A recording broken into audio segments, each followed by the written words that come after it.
Hi Sabrina. Congratulations in advance for 333 subscriptions. For this you wanted to know what our ultimate pipe smoking pleasure dream would be in 3 parts. So you were asking us what our perfect pipe would be, what our perfect tobacco would be, and the perfect settings that we would find ourselves in. So for the first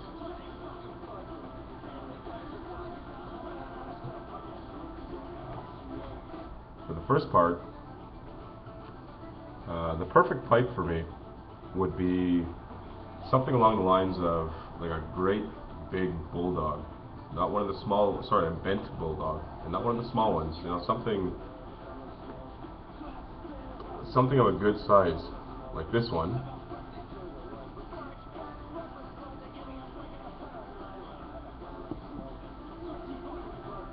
And would have, I'm going to see if I can pick this up on my camera, it would have this type of finish, which is,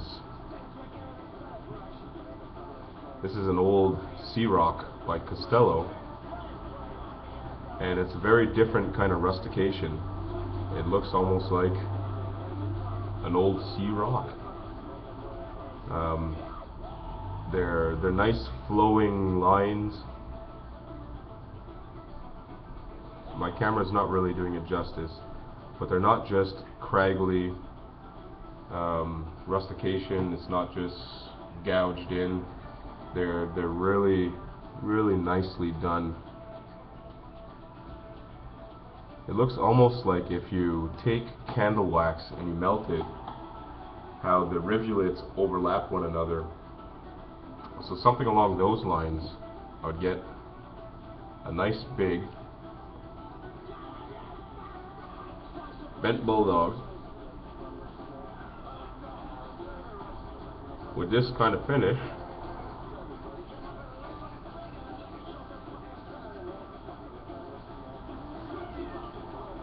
Maybe with a little diamond type inlay like the Costello has, you know, possibly in the shamrock, a nice shamrock green. I think that would be cool. And I would like to have either like a tortoiseshell or a Cumberland stem, something along those lines, where you get the really nice contrast between the ambers and the yellows. I just think that would be fantastic.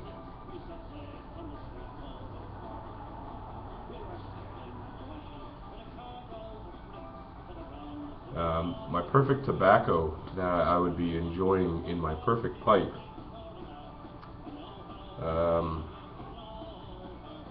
It would be something, now I'm trying to think of a way to describe this.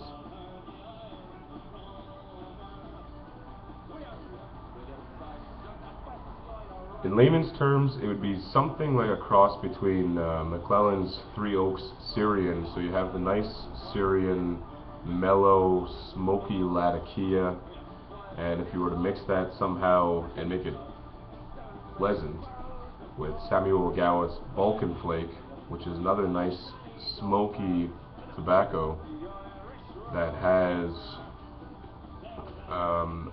a special essence. I don't know exactly what it is. It's not menthol in the traditional sense, but there's something very special about Samuel Gowett's Balkan Flake.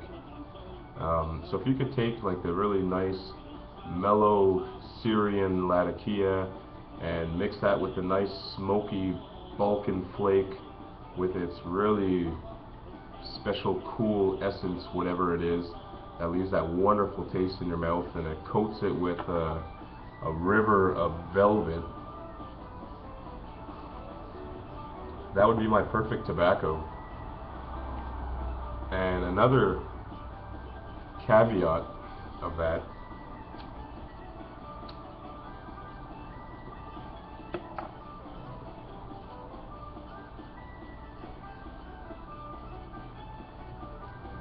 would be the mystique factor. And when I'm saying the mystique factor, what I mean to say is, when you first get into the hobby of smoking pipes, You don't really know any of the tobaccos. You don't know what you're getting into. You listen to other people's opinions and the reviews, and they paint this beautiful picture with the way they describe it. For example, you know, Latakia would be like walking through an old growth forest, and it's like creamy, mushroomy, earthy goodness. And you know, you're trying to visualize before you've actually had Latakia. You're trying to visualize, well, what would an old growth forest, and you know, misty and mossy and creamy, mushroomy, like, you know, a creamy coating in your mouth, and you know, it's a mushroomy, earthy taste. And you're trying to figure out what that is, and then you try it for the first time, and you've already got this strong mental image of what it's going to be, and you know, right away it's like, yeah, you know, I can see that. I can see where they get this from. And I find the more I've gotten into it, some of the mystique has worn off. You know, I've become not jaded by any means, but let's say I've become accustomed to it, and some of the magic is worn away because I've gotten to know them a little bit better.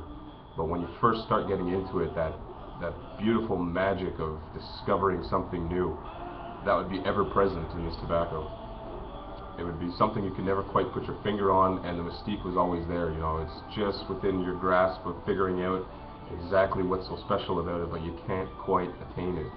I kind of think that's a nice thing, the unattainable.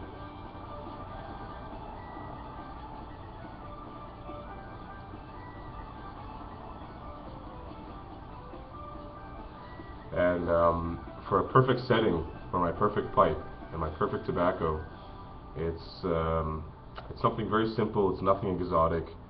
I live in Montreal. I grew up in a little town called Ormstown. That's about an hour south of Montreal, an hour and a quarter south of Montreal, and it's dairy farm country. So you know, I grew up in the country. I live in the city, but I'm still close enough that I can go back there. And there's a river running through, well, the whole area, the whole valley that I live in, and that's the Chateauguay River. And where my sister used to live, I used to take my canoe out on the river. I have a nice old, I'm trying to think what it is, cedar canoe.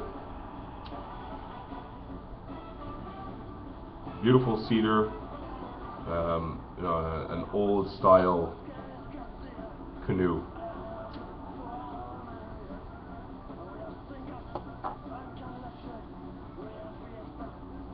So my perfect setting would be floating down the Chateauguay River in my canoe on a nice sunny day, nice balmy, not too hot, watching the swallows come swooping down, skimming the water with their wings, going in the formations, fishing rod.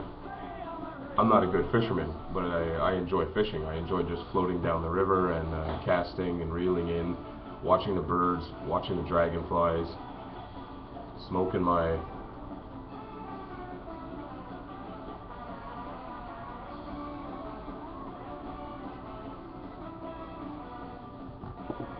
perfect pipe and my perfect tobacco with a nice bottle of red wine, and I would say forever getting tipsy but never getting drunk. I think that would just be a fantastic way to enjoy smoking nirvana. And I think that, like I said, the red wine and forever getting tipsy and never getting drunk would just make a great thing even better. So, once again, congratulations in advance on your 333 subscriptions. Well deserved. Take care of yourself. Thank you for putting on this contest. And if I ever get my dream pipe, I'll definitely be sure to let you know. And if I can ever find that dream tobacco, I'll be sure to send you some. Take care. Have a great night. Bye for now. Adios.